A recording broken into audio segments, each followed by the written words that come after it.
La clé du mystère sur Fréquence Évasion, histoire insolite, recherche et témoignages. Dans quelques instants sur Fréquence Évasion, la clé du mystère, nous allons parler de phénomènes paranormaux. À tout de suite. Réactualisez régulièrement toutes vos applications iPhone et Android sur les sites de Fréquence Évasion Radio et Monte Carlo Azur, fréquenceévasion.com, fréquenceévasion2.com et montecarloazur.com. Fréquence Évasion. Fréquence Évasion. La clé du mystère sur Fréquence Évasion, recherche et témoignages. C'est l'heure de la parapsychologie sur Fréquence Évasion. Aujourd'hui, nous allons parler du livre La Divine Connexion, paru au Jardin des Livres. 15 ans d'enquête et de recherche par le docteur Melvin Morse. Et pour cela, nous avons Pierre Jovanovic pour nous parler de ce livre qui a écrit, entre autres, Enquête sur l'existence des anges gardiens, mais ce n'est pas le sujet aujourd'hui.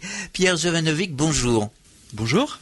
Précisons que le docteur Melvin Morse est pédiatre urgentiste, il fait partie donc du milieu médical, quelqu'un de sérieux qui a fait 15 ans de recherche, donc expliqué dans ce livre La Divine Connexion que vous allez nous présenter. Tout d'abord, pourriez-vous nous dire comment le docteur Melvin Morse en est venu à s'intéresser au paranormal? Bien écoutez, tout d'abord, initialement, le docteur Morse n'a jamais songé à s'intéresser au paranormal parce que c'est un médecin, d'abord c'est un pédiatre. Et ensuite, il a une spécialité de médecin d'urgence. Et il y a à peu près 17 ans, il a reçu aux urgences donc le cas d'une jeune fille de 7 ans qui était morte depuis 40 minutes, puisque c'est l'ambulance qui l'a ramenée. Donc, et cette jeune fille s'était noyée. Et quand il l'a vu arriver, il était persuadé qu'il n'y avait strictement rien à faire pour la sauver. Mais comme il n'y avait pas d'autres urgences derrière elle, si je puis dire, donc ils ont fait la checklist habituelle. Et paradoxalement, donc ils ont réussi à lui faire redémarrer le cœur. Elle est restée dans le coma pendant 3-4 jours, ou même plus, je n'ai pas le souvenir exact. Et ce n'est qu'une semaine plus tard, lorsque le docteur Morse est venu la voir, pour lui poser une question, parce que tout le monde voulait savoir en fait comment elle était tombée dans la piscine et comment elle s'était noyée. Tout le monde voulait savoir en fait si elle avait été poussée par quelqu'un. Et donc la petite fille lui a expliqué que elle ne se souvenait absolument pas de la manière dont elle était tombée dans la piscine.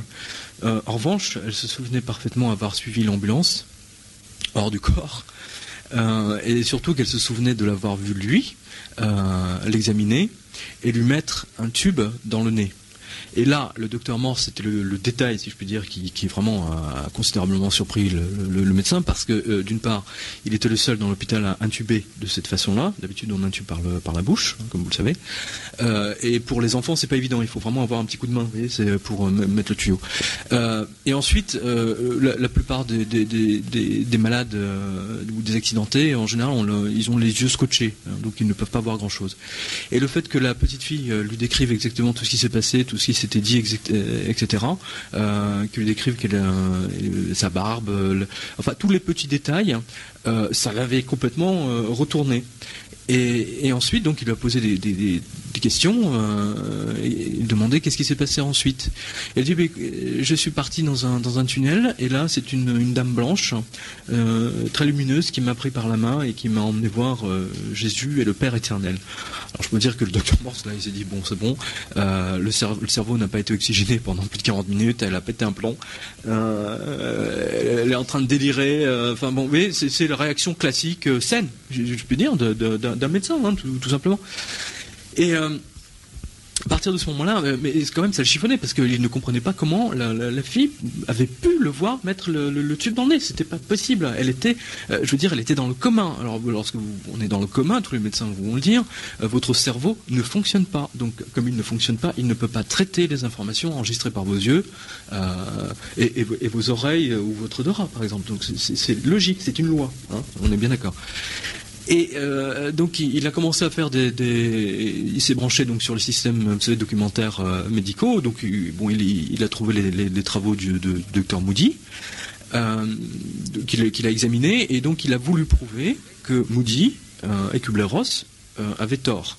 Je tiens à préciser que la différence entre Moody et Morse, c'est que Moody, il est psychiatre. Donc c'est pas forcément un médecin, vous voyez, qui recolle les chairs. qui voit du sang. C'est juste, il voit des patients allongés sur des divans. Et c'est un petit peu pareil pour Kubler-Ross, grosso modo. Donc, il a mis en place une équipe de recherche pour prouver, parce qu'il avait à l'époque il avait besoin d'une thèse, et donc pour prouver que tout ceci était toutes ces expériences fonctionnellement étaient la résultante d'un mélange pharmacologique à base de kétamine, etc. Enfin, de tous les calmants qu'on leur administre. Et plus ils ont avancé dans leur recherche, plus ils ont découvert de cas. Et à un moment donné, au bout de 4 ans, je crois, ou 3 ans, Morse a été obligé, comme son équipe d'ailleurs, il y avait le docteur Bruce Grayson qui est anesthésiste, ils ont été obligés de constater, de se rendre à l'évidence, que effectivement les expériences aux frontières de la mort étaient réelles. Et ça leur posait bien plus de problèmes d'ailleurs que que ça n'offrait de solution, si je puis dire, parce que vous aviez d'un côté la grande majorité du corps médical qui disait mais tout ça c'est des conneries, et eux qui vraiment travaillaient sur le sujet, qui le voyaient tous les jours, disaient ben non, ça existe réellement. Mais le problème était de savoir comment ça existe. Voilà, ça c'était la grande question. Et je tiens à le rappeler, vous savez que la médecine aux États-Unis n'est pas forcément comme en France, c'est-à-dire que les médecins ont le droit de faire de la publicité. Je ne vais pas dire que c'est pas le cadre de Melvin Morse, mais en revanche, la médecine aux États-Unis est extrêmement compétitive, et même les médecins entre eux, vous voyez, il y a des classements des meilleurs médecins des États-Unis, et Morse, depuis à peu près 5-6 ans, est classé comme le meilleur pédiatre américain, ce qui n'est pas rien. Et il est également professeur de pédiatrie à l'université de Washington. Donc c'est pas un charlatan, c'est pas un fou furieux, il n'est pas scientologue ou Dieu seul sait quel membre de je ne sais quelle secte, c'est un médecin de tout ce qui est plus normal, avec il raconte comme tous les médecins dans les salles d'urgence toutes les blagues les plus scabreuses possibles et imaginables, mais il a étudié ça, et depuis 15 ans il a écrit donc un premier livre qu'il a fait connaître au niveau mondial, et qui s'appelle Les enfants dans la lumière, qui était le premier livre qui exposait les cas d'enfants ayant des expériences frontières de la mort, et qui racontait ces cas-là. Alors justement, dans ce livre, est-ce qu'il y a des témoignages qui ne peuvent pas être remis en question et qui prouvent bien qu'il y a une vie après la vie? Alors, vous savez, je crois que avant toute chose, vous savez, maintenant on sait que c'est une expérience universelle. Parce que ce n'est pas une expérience qui est limitée simplement à la France ou aux États-Unis. Vous retrouvez cette expérience également en Union soviétique, en Albanie, au fin fond de la jungle chez les Zoulous. Enfin bon, bref, c'est tout à fait universel. Simplement, pendant longtemps, nous n'avions pas le droit, si je puis dire, c'était un sujet politiquement incorrect. Nous n'avons pas le droit de parler de ce genre de choses. Et les médecins encore moins. Bien. Dieu merci, depuis le livre de Moody, depuis Kubler-Ross, Moody, etc., et surtout Morse maintenant, les choses ont bien changé. Aujourd'hui, les médecins sont particulièrement ouverts maintenant aux expériences frontières de la mort. Vous prenez par exemple le docteur Charles Gelef, qui est le patron des urgences de l'hôpital de Compiègne, qui est un grand patron de la médecine française, qui a préfacé le livre du docteur Morse, La Divine Connexion, simplement parce qu'il est complètement d'accord avec ce qu'il dit. Et Gelef, en tant que médecin d'urgence, il a quand même passé sa vie à ramasser les éclopés sur les autoroutes. Lui-même, ainsi que son équipe, ont vécu des expériences similaires. Et Gelef m'a dit, tout médecin d'urgence te le dira, il se passe quelque chose lorsque quelqu'un meurt dans nos bras ou entre nos mains. Ce sont des sujets tabous, on n'aime pas parler de la mort, voilà, c'est comme ça. Mais maintenant, progressivement, cela s'ouvre, et il y a de plus en plus de revues médicales qui abordent le sujet. Alors la grande nouveauté, paradoxalement, c'est justement la divine connexion, dans le sens où Melvin Morse a mis ensemble toutes les recherches en domaine neurologique, dans le domaine des expériences frontières de la mort, dans le domaine de la médecine d'urgence et dans le domaine de la médecine militaire, plus spécialement celle qui concerne les pilotes de chasse ou les astronautes. Et il a toujours cherché, je sais parce que moi je l'ai interviewé, j'ai un chapitre entier sur lui dans Les Anges Gardiens. À l'époque déjà il me disait, je suis à peu près certain que c'est dans le lobe temporel droit que ça se passe, parce que le neurologue Penfield a identifié cette zone comme, si on touche cette zone avec des petites aiguilles en acier, eh bien on fait sortir les patients de leur corps.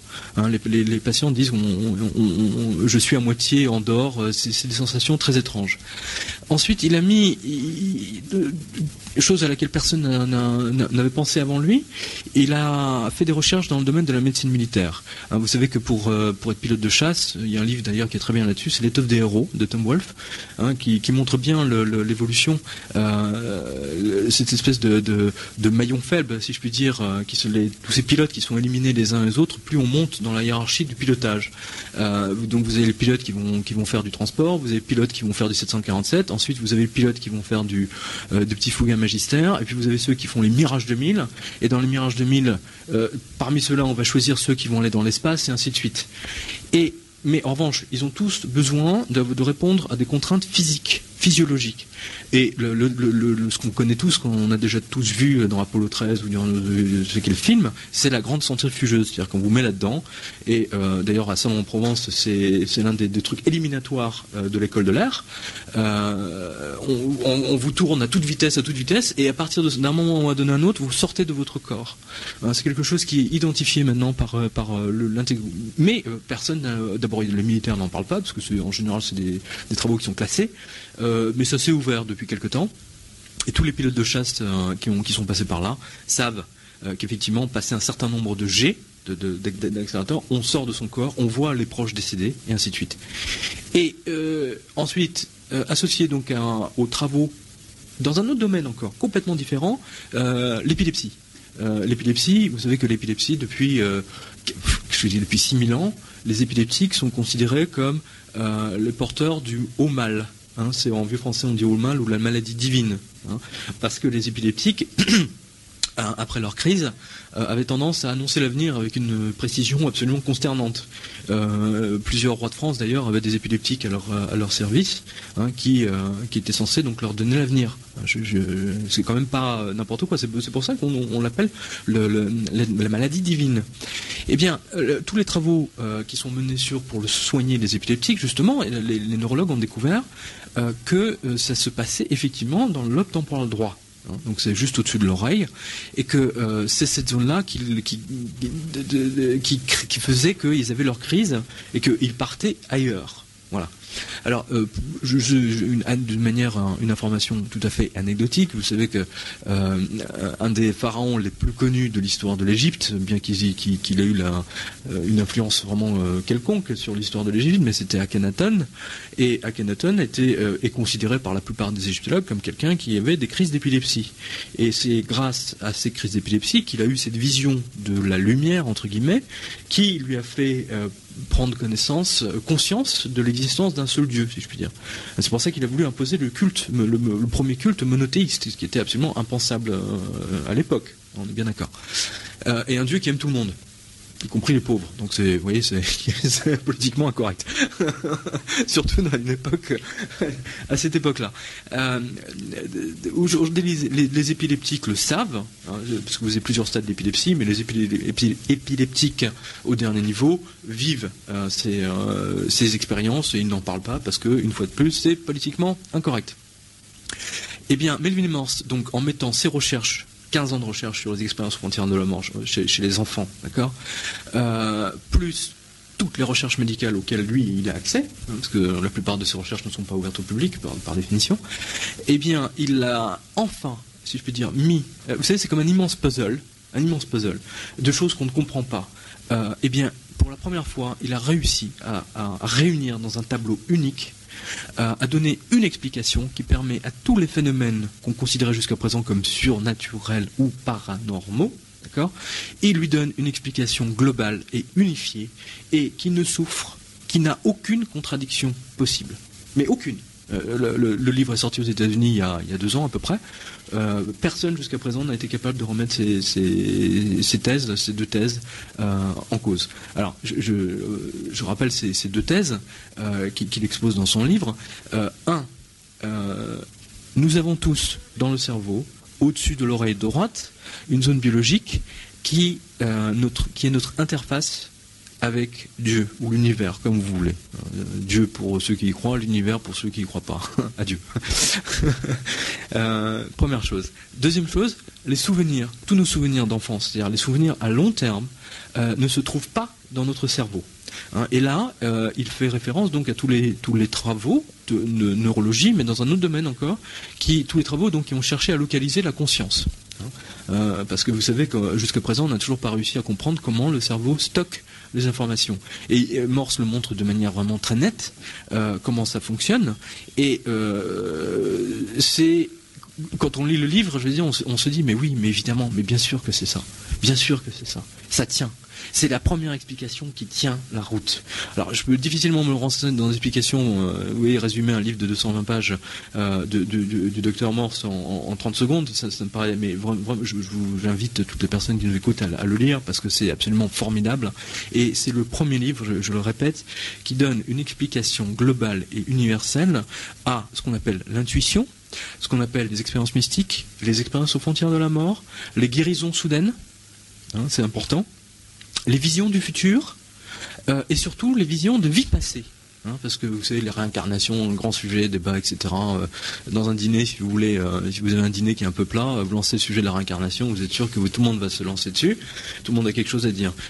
Alors, la réincarnation, est-ce qu'elle est prouvée, entre guillemets, comment le docteur Melvin Morse, puisqu'il en parle dans son livre, nous apporte des éléments positifs en faveur de la réincarnation? Eh bien, je crois qu'effectivement, pour la première fois, la réincarnation tient la route, parce que Morse le montre vraiment très très bien, et il montre notamment il se repose sur les travaux du docteur Stevenson, Ian Stevenson, sur les tâches de naissance.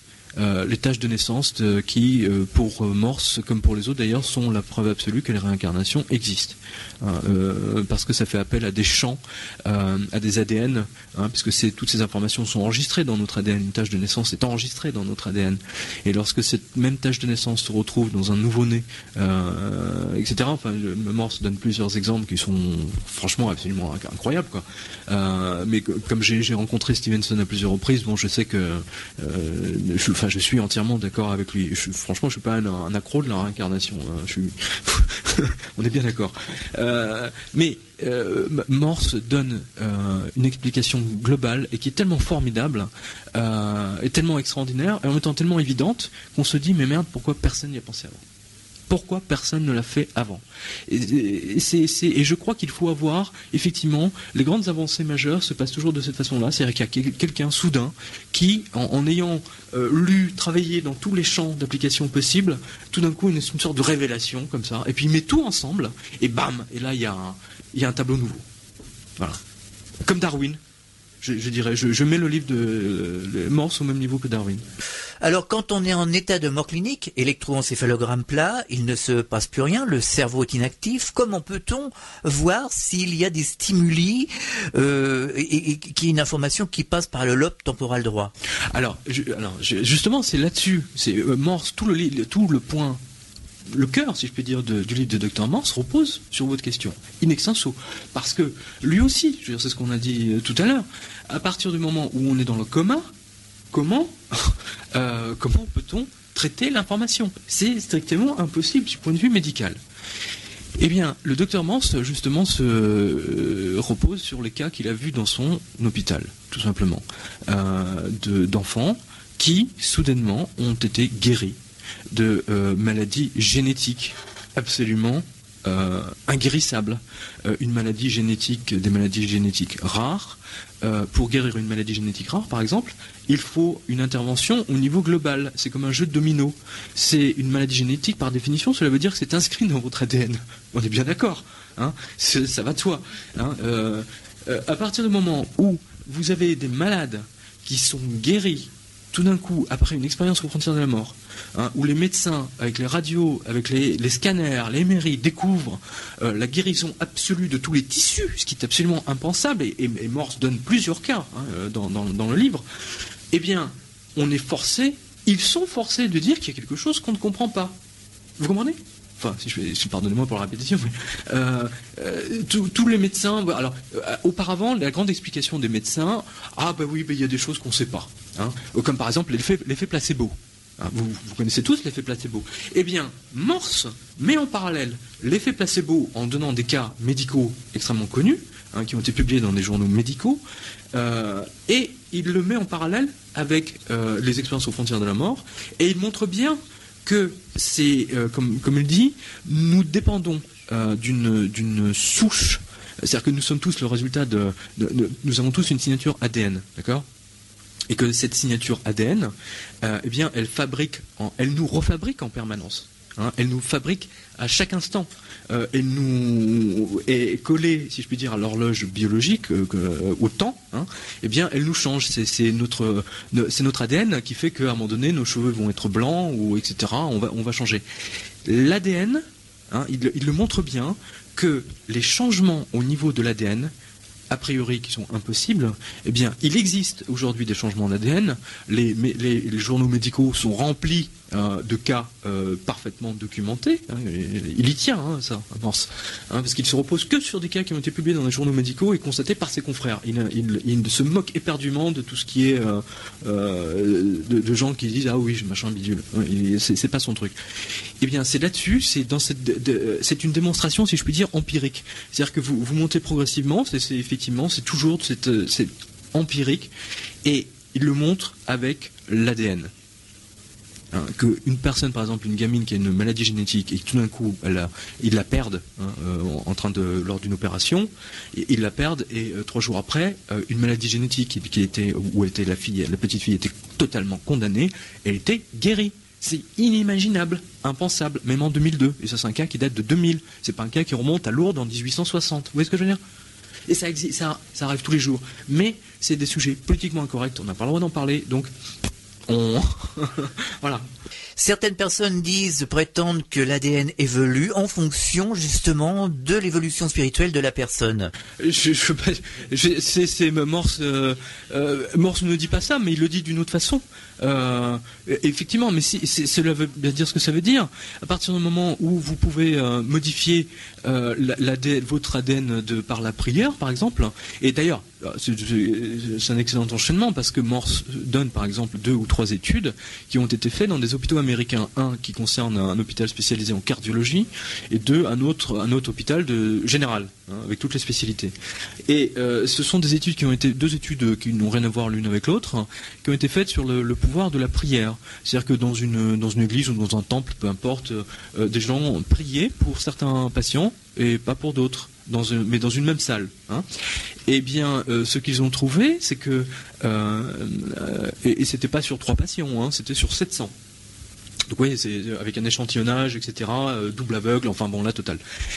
Eh bien, ils ont découvert qu'effectivement, la prière, et les patients ne savaient pas qu'on priait pour eux, je précise.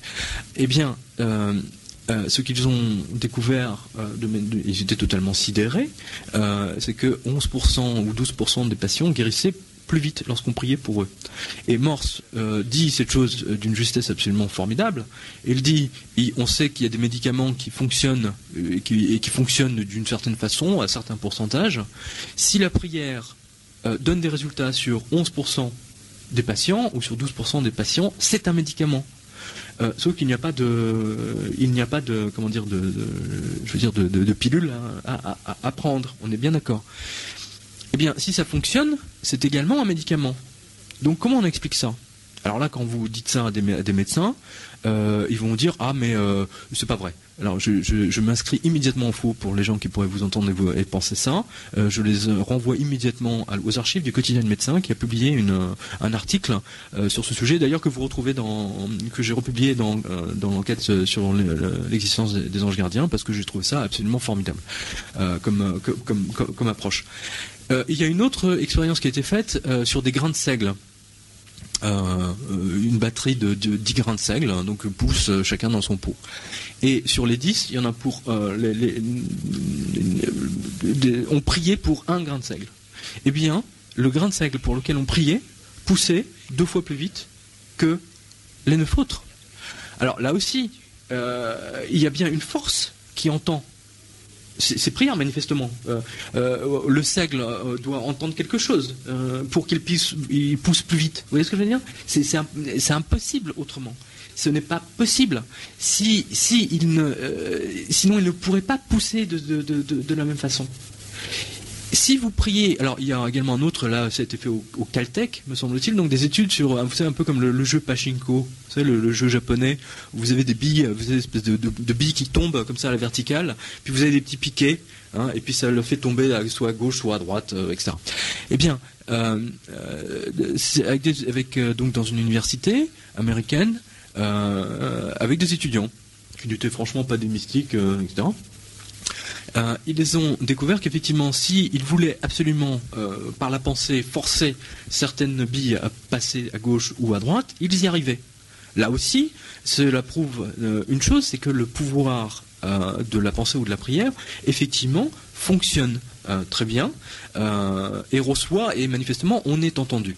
Et là, pareil, vous retrouverez les résultats ou toutes les références scientifiques, etc., dans la bibliographie considérable qui se trouve à la fin du livre. Cela prouve bien que, effectivement, il y a une interaction au niveau de la pensée et de l'autre côté.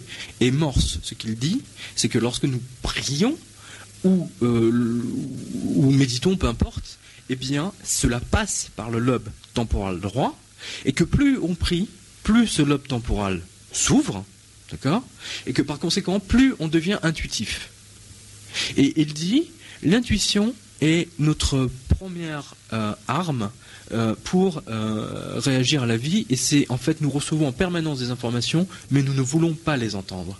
Et il dit combien de fois j'aurais dû suivre ma première impression ou ma première ou mon intuition, et combien de fois je me suis trompé alors que j'aurais dû écouter mon intuition. Et Morse le démontre bien.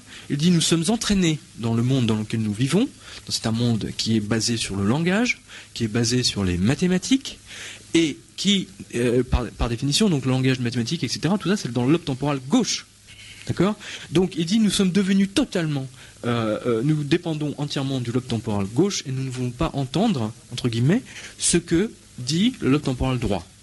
La divine connexion, paru au Jardin des Livres, 15 ans de recherche, écrit par le docteur Melvin Morse, Pierre Jovanovic. On se retrouve dans quelques instants, juste après la pause.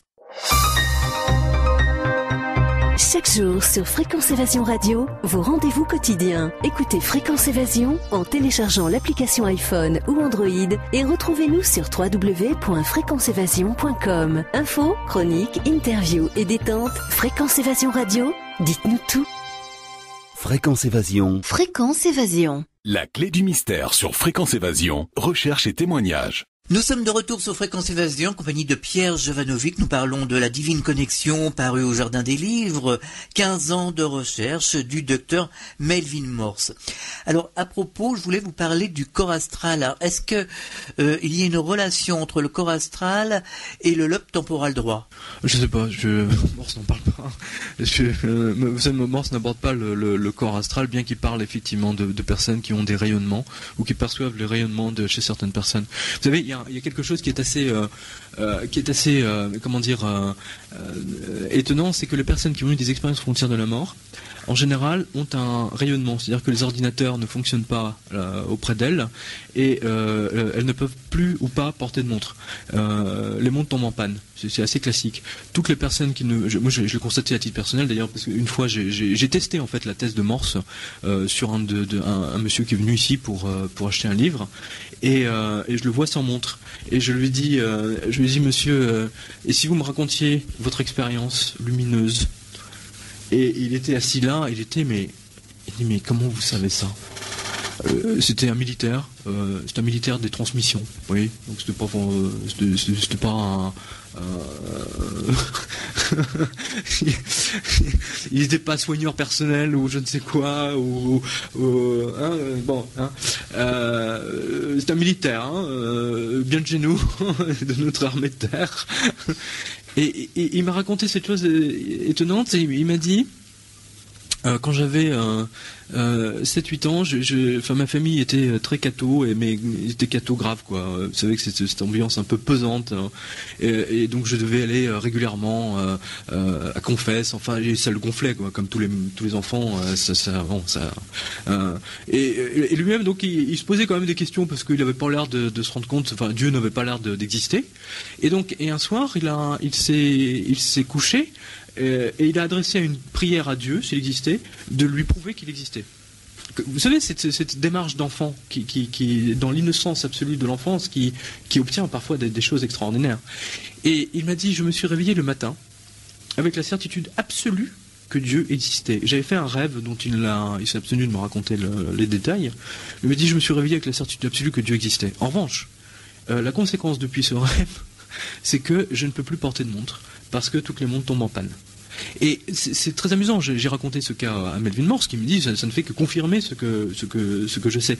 Et dans le livre, vous avez plusieurs cas, même dizaines de personnes qui, une fois qu'elles ont vécu cette expérience, véhiculent en elles une énergie nouvelle qui non seulement est une parcelle, si je peux dire, de cette lumière de l'autre côté, mais en plus qui leur sert à guérir leurs semblables. Pas à guérir en totalité, mais vraiment à les aider et à faire avancer les choses de manière positive. Et je suis certain que tout le monde a déjà entendu un cas similaire, sans savoir que c'était effectivement lié à une expérience personnelle intense. Alors, au cours de ses recherches, le docteur Melvin Morse a dû tâtonner. Comment s'est-il rendu compte que ça se situait précisément à cet endroit? Comment a-t-il pu déterminer que ça se passait dans le lobe temporal droit plutôt que dans le gauche? Comme vous savez, c'est un peu comme un focus, c'est-à-dire quand vous avez le côté entonnoir, c'est-à-dire quand vous avez d'un côté les rapports de médecine militaire sur les pilotes de chasse qui vous disent lorsque les pilotes perdent conscience, ils ont l'impression, parce que les médecins militaires disent ils ont l'impression. Ils disent pas qu'ils sortent de leur corps, ils ont l'impression de sortir de leur corps et de parler même à des proches décédés. Donc c'est les épileptiques qu'on essaie de soigner, on essaie de soigner le lobe temporal droit chez les épileptiques. Les recherches dans l'Express d'ailleurs il n'y a pas très longtemps, vous aviez un article, un laboratoire suisse donc a réussi effectivement à faire sortir plusieurs patients de leur corps en activant, en travaillant sur le lobe temporal droit, et ainsi de suite. Vous voyez, c'était le dénominateur commun. Vous voyez, mais c'est tellement petit que c'était pas évident à voir au départ. Et en fait, c'est vraiment parce qu'il a fait quand même, je veux dire, il y a 15 ans de recherche derrière, hein, ça lui est pas venu d'un seul coup. Je veux dire, il y a vraiment énormément de travail passionné derrière ce qu'a fait le docteur Morse. Et c'est comme ça qu'il y est arrivé. Un jour, vous avez un jour comme ça, vous travaillez sur un truc, vous comprenez pas, et puis plus vous travaillez, puis un jour, boum, vous avez une espèce de... je dis, mais je comprends pourquoi je n'ai pas compris ça avant. On se sent un peu bête d'ailleurs. Ben, c'est exactement ça qu'il a eu. Je dis, mais ça fait 15 ans que je tourne autour. C'est ce qu'il m'a dit.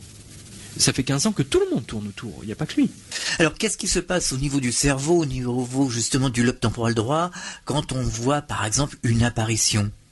Est-ce qu'on a fait des expériences? Est-ce que c'est reproductible ce phénomène?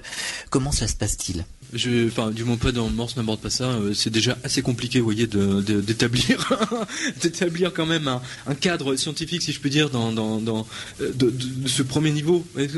C'est un peu comme, vous savez, très souvent on me dit, j'ai mis quand même un certain nombre d'années à me rendre compte qu'effectivement j'avais ce qu'on appelle un ange gardien. Alors des fois il y a des personnes qui disent oui, mais alors les archanges, les machins, les trônes, les puissants. Je dis madame, vous savez, les autres marques je les connais pas encore. J'ai déjà eu beaucoup de mal à accepter l'idée d'avoir un ange gardien. Et c'est la même chose pour le docteur Morse.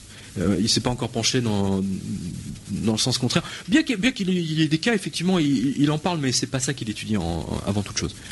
Alors, vous nous disiez que la mémoire n'est pas stockée dans le cerveau. Où est-elle stockée? Alors, comment a-t-on accès à cette mémoire en permanence? Si je veux me rappeler d'un souvenir passé de mon enfance, où je vais le chercher, ce souvenir, cette mémoire? Alors, je vais vous donner plusieurs cas, notamment qui nous a été donné par le neurologue, le docteur Planté, qui était avec nous.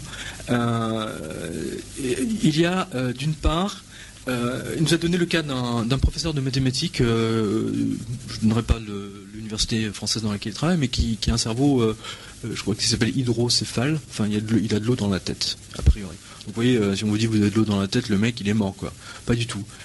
C'est un grand professeur de mathématiques, et ça a l'air de fonctionner très bien. D'accord. Toutes les expériences qui sont faites sur les rats, les souris ou les animaux en général, hélas, prouvent que si on leur enlève une grande partie du cerveau, ils continuent à fonctionner normalement. C'est quand même absolument impensable. Ça fait, il y a des travaux qui sont faits en ce sens depuis 1940, 1947 surtout, aux États-Unis et également en France. Personne n'a jamais réussi à trouver le mode de fonctionnement du cerveau à cause de ça. Il y a des gens qui ont eu des accidents de voiture gravissimes dans lesquels la moitié de leur cerveau était enlevée et ils se souviennent très bien de tout. On est bien d'accord. En revanche, là où les gens commencent à avoir des problèmes de cerveau, c'est lorsque le côté droit est abîmé. Et il semble, c'est la thèse de Melvin Morse, il dit que justement, nous puisons, notre lobe temporal droit nous sert de passerelle pour aller chercher nos souvenirs. Pourquoi, par exemple, lorsque vous avez, moi c'est ce qui m'est arrivé, mais c'est arrivé à d'autres. Vous prenez par exemple, j'avais eu pas Jean-Pierre Beltoise, le fils du pilote là, qui lui aussi pilote, qui est au Figaro. Il m'a raconté que 2 ou 3 fois il a eu des accidents et effectivement il a vu toute sa vie défiler parce qu'il allait mourir. Pourquoi nous avons toute notre vie qui défile devant nos yeux dans des situations extrêmement dangereuses où on sait qu'on va mourir, par exemple? Eh bien, parce que c'est à ce moment-là, justement, que le lobe temporal droit s'ouvre le plus, tout simplement. Et que, comme il s'ouvre, eh bien, nous avons accès à toute notre vie d'un seul coup. Et tout défile. Et c'est très étrange parce que tout le monde va vous dire que c'est absolument incroyable comme expérience. C'est très très étrange. Alors, et Morse, donc toujours sur la base des travaux sur les expériences aux frontières de la mort, il dit à partir du moment où on ne peut pas se souvenir, de rien puisque nous sommes dans le coma. Nous sommes bien d'accord. Et il dit justement c'est le contraire. C'est plus nous nous rapprochons de la mort, d'accord ? Plus nous nous rapprochons de la mort, plus le lobe temporal droit s'ouvre. Et à ce moment-là, vous avez un fleuve qui vous inonde, dans lequel le fleuve de votre vie, et vous renvoyez votre vie. Je peux vous donner par exemple le cas de Kubler-Ross, de Madame Ross, du Dr Ross, pardon, qui m'avait donné, lorsque je l'avais interviewé, le cas d'un homme d'affaires, donc vous voyez, PDG de boîte, le mec il est sur son golf, sur son terrain de golf, plein soleil, paf, crise cardiaque. Ambulance, etc. Bon, l'ambulance a réussi à faire repartir le cœur, etc. Donc urgence, etc. Et là, aux urgences, donc une fois qu'il était relié à tous les appareils, électroencéphalogramme, cardiogramme, eh bien, ils l'ont perdu. Ils l'ont perdu pendant 3 ou 5 secondes, je sais plus. Pendant 5 secondes, il était mort. D'accord ? Eh bien, le monsieur est revenu, ils l'ont récupéré, et il a raconté son expérience aux frontières de la mort. Il a raconté qu'il est passé dans un tunnel, passé de l'autre côté, et qu'il a revécu l'intégralité de sa vie. L'intégralité, et non seulement pas simplement de son point de vue à lui, mais du point de vue de tous les gens qu'il a fréquentés, de la sensation des gens avec lesquels il interagissait. Donc en 3D, si je puis dire, vraiment en 3 dimensions, si ce n'est plus. Et il a revécu 60 ans de sa vie, lui. Et de notre côté, ça faisait 3 ou 5 secondes. Donc on voit bien qu'il y a quelque chose qui ne fonctionne pas. Vous savez, il y a quelqu'un qui serait très intéressant d'interviewer, bien qu'il n'en ait jamais parlé, c'est le comédien Richard Banger, qui avait été déclaré mort, et qui est revenu, et je pense que c'est cette folie qu'il habite, c'est pour ça qu'il est tellement génial. Mais il y a plein d'artistes qui se servent justement de leur lobe temporal droit. Vous savez très bien que les écrivains, par exemple, il y a des écrivains, avant l'accident du Titanic, il y avait un écrivain anglais, je crois, qui a décrit une histoire, un peu de enfin pas de science-fiction, mais enfin, il a inventé une histoire, 15 ans auparavant, je crois, d'un paquebot qui avait exactement les mêmes caractéristiques, mais au moteur près, au nombre de cheminées près, à la longueur près. Enfin, c'était absolument aberrant comme... il avait donné exactement la même histoire, et je crois, oui, c'est ça, c'est le bateau s'appelait Titan, vous voyez, c'est complètement fou.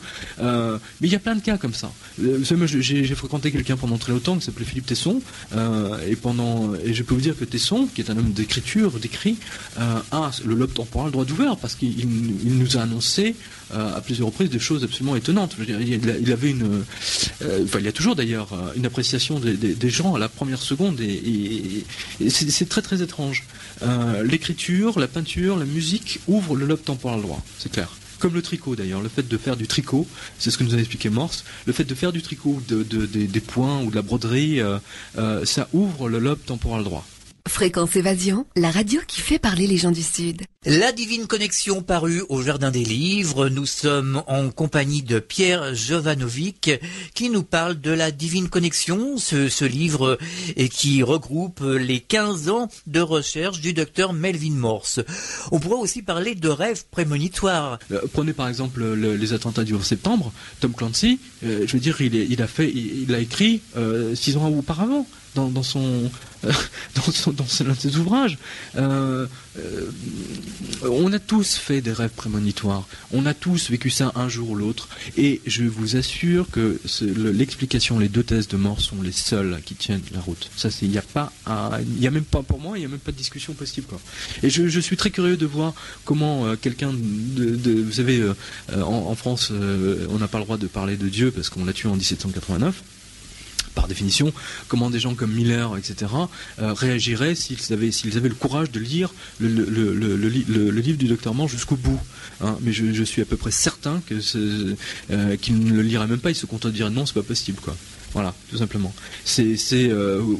En France, nous avons cette espèce de blocage vis-à-vis de ça, alors que dans les autres pays, ça n'existe pas. C'est complètement aberrant, d'ailleurs.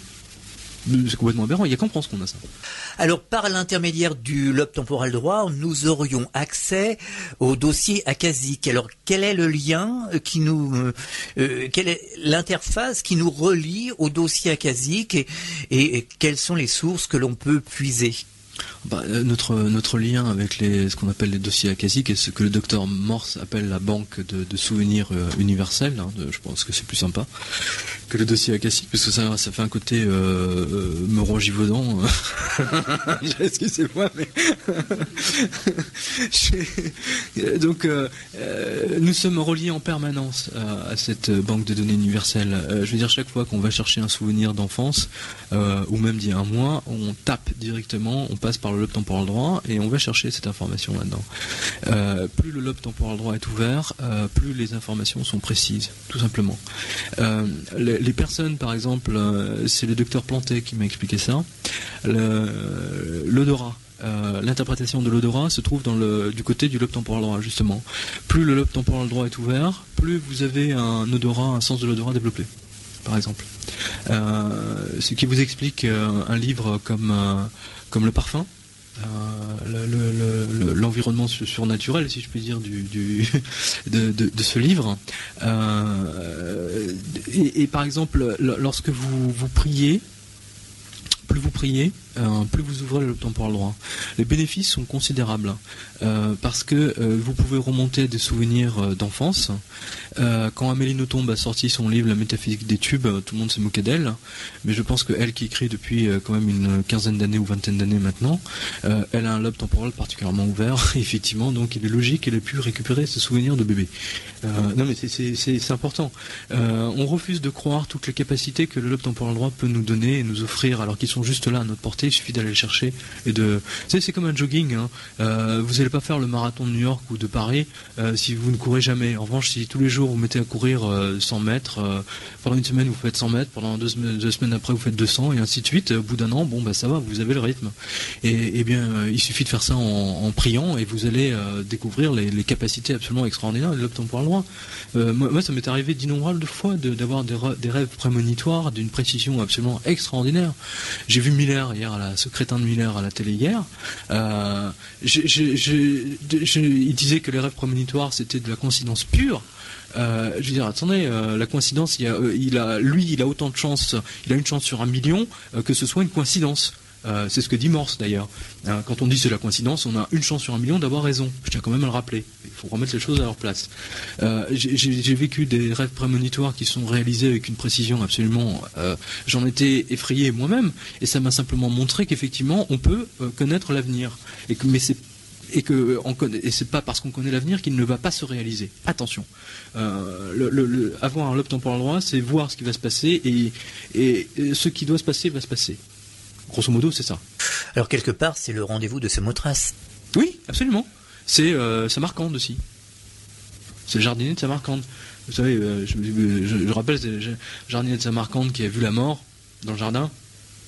et qui est absolument terrorisé, qui va voir son patron et dit écoutez, j'ai vu la mort, je pense que je dois mourir, donc je veux partir. Et donc il prend le cheval et il s'en va à Samarcande, il s'enfuit quoi.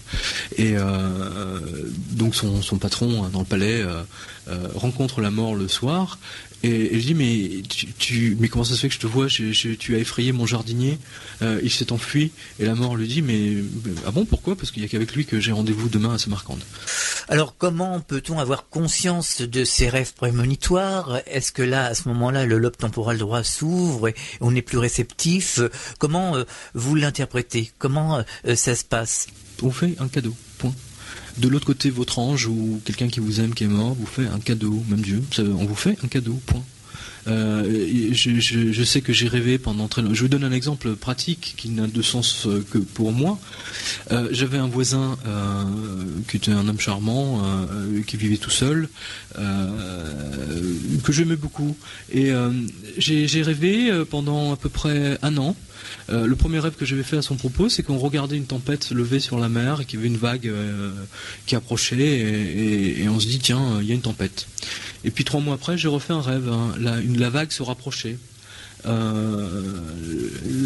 Oui, et puis j'étais avec lui et on regardait la mer, vraiment on se dit bon, il faut vraiment qu'on fasse quelque chose quoi. 3 mois plus tard, vraiment la vague était sur nous, elle allait s'abattre sur nous et puis le rêve s'arrêtait là. Et un jour, le dernier rêve, la vague s'abattait sur nous et je le perdais dans l'eau, il partait. Et le matin même, à 8h, je recevais un coup de fil et on m'annonçait sa mort. Et il était parti. Donc, vous voyez, je n'avais pas interprété ça comme sa mort, mais c'était très étrange. Moi, la coïncidence de ces événements m'a montré qu'effectivement, c'était la mort qui s'approchait, c'était la vague, c'était l'eau.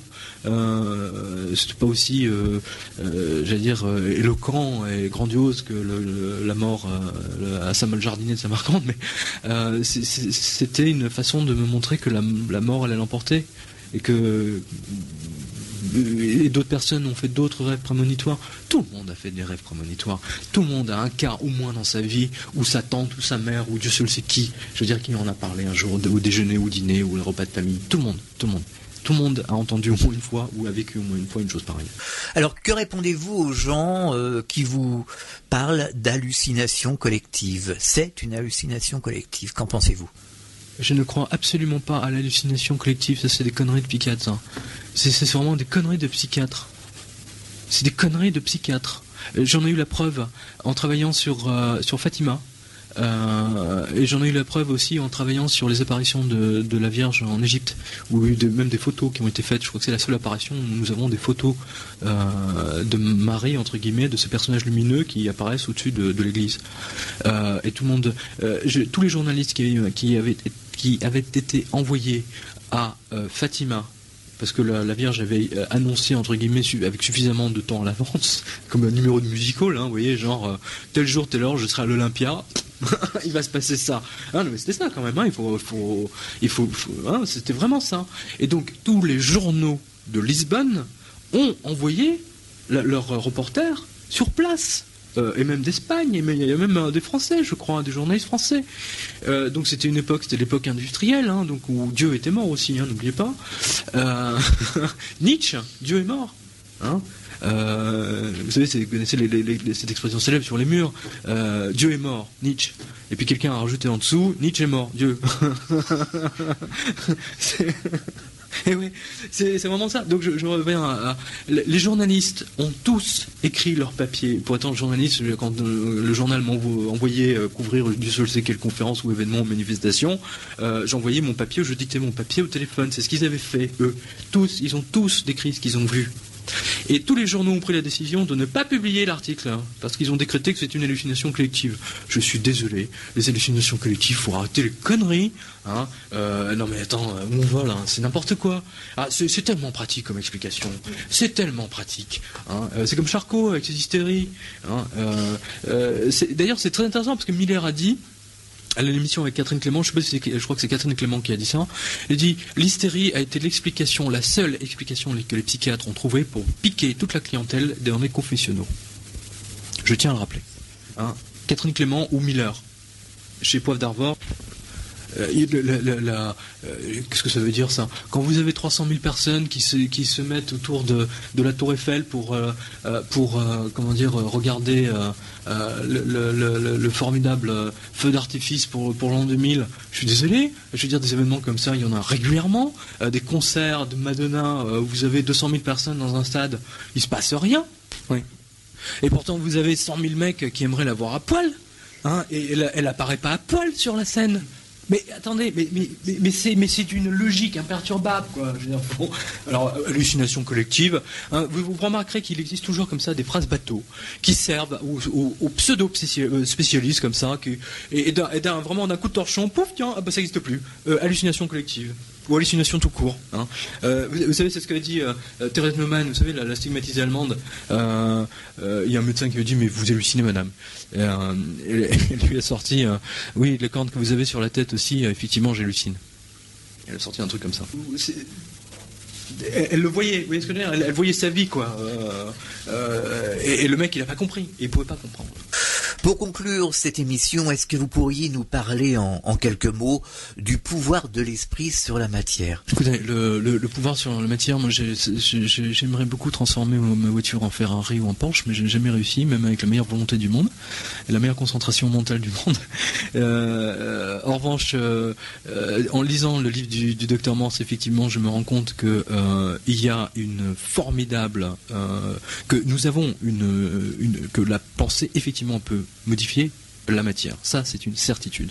Et il donne un cas auquel je vais en ajouter un autre. Il dit que c'est la pensée collective, effectivement, peut agir sur quelque chose. C'est-à-dire que, par exemple, quand vous avez 25 personnes qui prient pour une personne, il se passe des choses. C'est très net. J'ai un animateur radio, justement, qui avait lancé un appel parce qu'il était atteint du cancer, et contre toute attente, il a été guéri parce que il y a beaucoup d'auditeurs qui ont prié pour lui pendant un mois, en permanence. Et contre toute attente, il est vraiment sorti d'affaire alors qu'il était condamné. Morse donne l'exemple suivant. Il dit qu'effectivement, nous n'avons pas une possibilité énorme pour changer la matière, nous, à titre individuel. En revanche, lorsque vous avez 50 ou 60 000 personnes qui pensent à la même chose, on peut peut-être changer des petites choses. Et il donne le cas d'un célèbre joueur de baseball qui avait toujours le numéro 7. Et donc au stadium de Seattle, il y a eu une minute de silence, etc. Avant le match, hein, en mémoire de ce joueur de baseball qui venait de décéder, qui était très très populaire. Donc tout le monde a vraiment prié avec ferveur. Et bien, et donc juste avant le match, donc parce que chaque ticket en fait portait un numéro, et donc on tire au sort un numéro. Et ce jour-là, c'était le 777 qui est sorti. Donc Morse donne cet exemple-là, il dit tiens c'est marrant, je suis sûr que là ce jour-là tout le monde a pensé au 7 parce que le 7 était son symbole et c'était le 777 qui était sorti en numéro gagnant. Et regardez bien ce qui s'est passé le 11 septembre à New York. La loterie nationale de l'État de New York. Quel est le numéro qui est sorti? Le 911. Le 911. Alors vous savez que les attentats de New York, il les avait choisis, Ben Laden avait choisi le 9, le 9 qui est le septembre, hein, et le 11. Parce qu'aux États-Unis, dans les pays anglo-saxons, on met le mois avant le jour, alors que nous c'est le contraire. Dans toutes les lettres, vous verrez, c'est toujours le contraire. Donc pour eux, la date c'était le 911. Et aux États-Unis, le 911 c'est avant tout le numéro d'appel global pour les urgences, au niveau national. Donc il y avait tout un tas de messages que la presse française n'a pas révélés, mais pour les Américains, ce jour-là, 911, c'était vraiment alerte, quoi. C'était grave. Parce que quand on appelle le 911, c'est grave. Eh bien, la loterie de l'État de New York du 11 septembre, le numéro qui est sorti, 911. Alors, et pour la première fois, toutes les télévisions européennes ont retransmis le lendemain le tirage des boules de loto, parce que c'est comme des boules de loto, parce que ça a tellement sidéré tout le monde que toute la presse mondiale, enfin toutes les télévisions mondiales ont repris l'événement. Coïncidence, en disant coïncidence. Alors en quelques mots, que va apporter à votre avis les travaux de Melvin Morse, ce livre La Divine Connexion? Je pense que ce livre d'abord est une révolution personnelle, du moins c'est comme ça que je l'ai perçu la première fois que je l'ai lu en anglais. j'étais absolument sidéré parce que je me suis dit mais c'est fou quoi, c'est tout ça se passe là et c'est à ma portée. Et j'ai repensé en fait à une phrase du Christ chez une mystique où il lui disait je suis plus proche de toi que tes mains et tes pieds.